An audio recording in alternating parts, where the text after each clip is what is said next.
অনেকদিন আগের কথা। অচিনপুরে বাস করত অত্যন্ত প্রতাপশালী এক রাজা। তার নাম ছিল অমূল্য।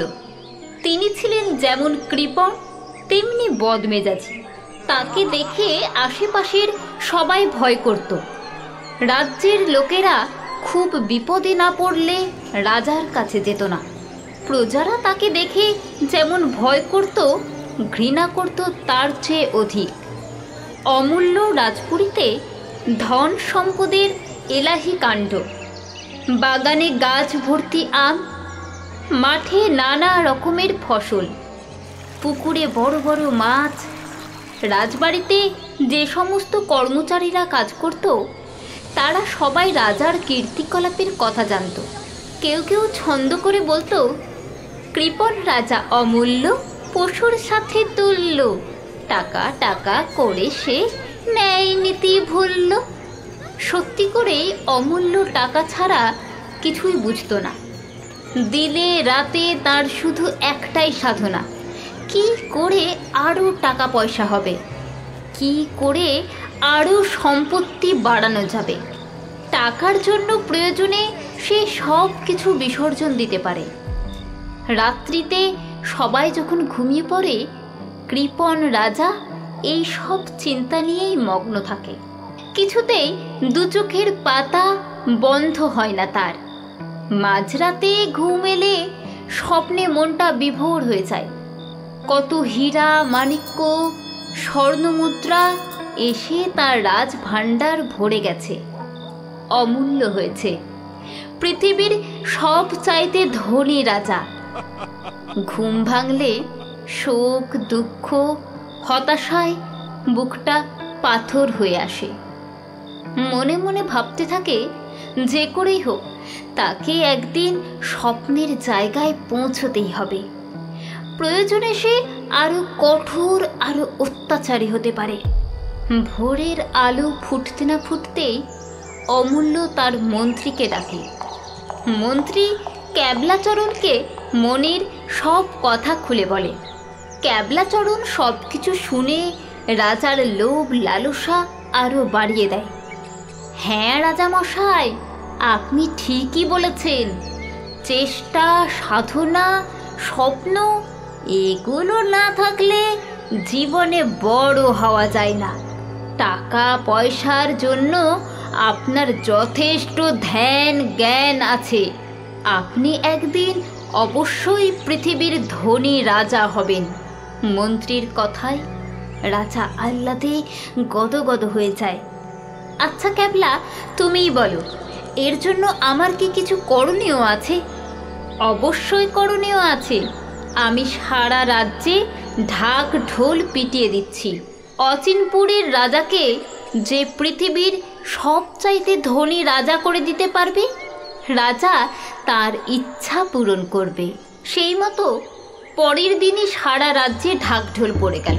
রাজাকে পরামর্শ দেওয়ার জন্য নানা রাজ্যের লোক এলো। কেউ বলে বেশি করে খাজনা আদায় করতে, কেউ বলে যুদ্ধ করে রাজ্যের পরিধি বাড়াতে। এরকম নানা জনের নানা কথা। কিন্তু কারো পরামর্শ রাজার ঠিক পছন্দ হলো না। তিনি তো বেশ চিন্তার মধ্যে পড়লেন। ধনী হওয়ার স্বপ্ন সত্যি বুঝি বিফলে যাবে। এর মধ্যে একজন বয়স্ক সাধু রাজপ্রাসাদে প্রবেশ করলেন। পরনে গেরুয়া, মাথায় জটওয়ালা চুল, মুখে দীর্ঘ দাড়ি। সাধু ভক্তি করে রাজার প্রতি প্রণাম জানালেন। রাজা কৌতূহলী হয়ে বললেন, বলুন সাধু বাবা, ধনী হওয়ার উপায় কি? আমার ইচ্ছা পৃথিবীতে আমি হব শ্রেষ্ঠ ধনী। সাধু নম্রভাবে মুখ খুললেন। রাজা মশাই, আমার কথায় অপরাধ নেবেন না। বেঁচে থাকার জন্য টাকার প্রয়োজন ঠিকই, কিন্তু টাকা পয়সায় কখনো বড়লোক হওয়া যায় না। বড় হতে গেলে মানুষের মন জয় করতে হয়। পৃথিবীর সব মহান মানুষই এই পথের পথিক। রাজা সাধুর কথায় রেগে উঠলেন। তুমি বেশি জ্ঞান দিও না সাধু। কি বলতে চাও পরিষ্কার করে বলো। আপনি কি জানেন আপনার রাজ্যে প্রজাদের উপর সবচেয়ে বেশি অত্যাচার হয়? আপনার অত্যাচারে রাজ্যবাসী অতিষ্ঠ। গরিব চাষিরা খাজনা দিতে পারে না বলে তাদের উপর দৈহিক অত্যাচার করা হয়। রাজা হয়ে প্রজাদের উপর এত অবিচার ঠিক নয়। সংযত হও সাধু। ধনী হওয়ার জন্য আমাকে অনেক কিছু করতে হয়। আমি যদি পৃথিবীর সবচাইতে ধনী হই, সেটা শুধু আমার নয়, রাজ্যবাসীরও গর্ব। মহারাজ, ঈশ্বর যাকে যতটুকু দেওয়ার ঠিক ততটুকুই দিয়েছেন। তাকে খুশি করে আরও কিছু আদায় করা যায় ঠিকই, তবে সেটা সঠিক পথের মাধ্যমে। আপনি তো প্রজাপালক নন, প্রজাঘাতক।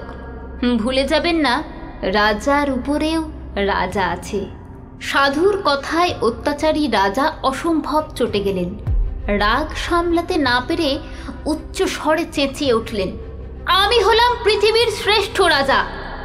আমার যখন যা ইচ্ছা তাই করব, কেউ বাধা দিতে পারবে না। সাধু তবু রাজার কথায় ক্ষান্ত হলো না। না রাজামশাই, আপনি ভুল করছেন। রাজ্যের সবাই আপনাকে যেদিন প্রাণ খুলে ভালোবাসবে, আপনার জন্য তারা যখন হাসি মুখে জীবন দেবে, সেই দিনই আপনি হবেন পৃথিবীর শ্রেষ্ঠ রাজা, তার আগে নয়। তুমি তাহলে বলছো রাজ্যের কেউ আমাকে ভালোবাসে না? আমার বিপদে কেউ এগিয়ে আসবে না? না, কখনোই না। আপনাকে সবাই ঘৃণা করে। আপনি মরলে সবাই আনন্দ পাবে, প্রজাদের জীবনে শান্তি ফিরে আসবে। সাধুর কথা শেষ হতেই রাজা তেলে বেগুনে জ্বলে উঠলেন। তোমার এত বড় সাহস! একজন সামান্য সাধু হয়ে তুমি আমার মৃত্যু কামনা করো? এতক্ষণ তোমার অনেক কথা সহ্য করেছি, আর নয়। তোমাকে এর শাস্তি পেতেই হবে। এর জন্য আমি ভয় করি না মহারাজ। আমি জানি রাজার উপরেও রাজা থাকে। রাজা বিকট শব্দে হি হি করে হেসে উঠলেন। হ্যাঁ, ঠিকই বলছো, রাজার উপরেও রাজা থাকে। এবার তারই প্রমাণ দেখবে। রাজা সঙ্গে সঙ্গে আদেশ জারি করলেন, এই কে আছিস? সাধুকে এক্ষুনি বন্দি কর। রাজার কথায় সাধুকে বন্দিশালায় আটকে রাখা হলো। দেখতে দেখতে 3 মাস কেটে গেল। এর মধ্যে রাজার খুব শরীর খারাপ দেখা দিল।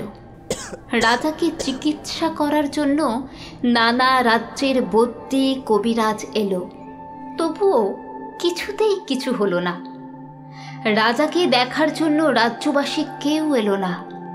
রাজার জীবন একরকম যায় যায় অবস্থা। অসুস্থ রাজা হৃদয় নিয়ে বুঝতে পারলেন, এত ক্ষমতা থেকেও সে তার জীবনকে ধরে রাখতে পারছে না।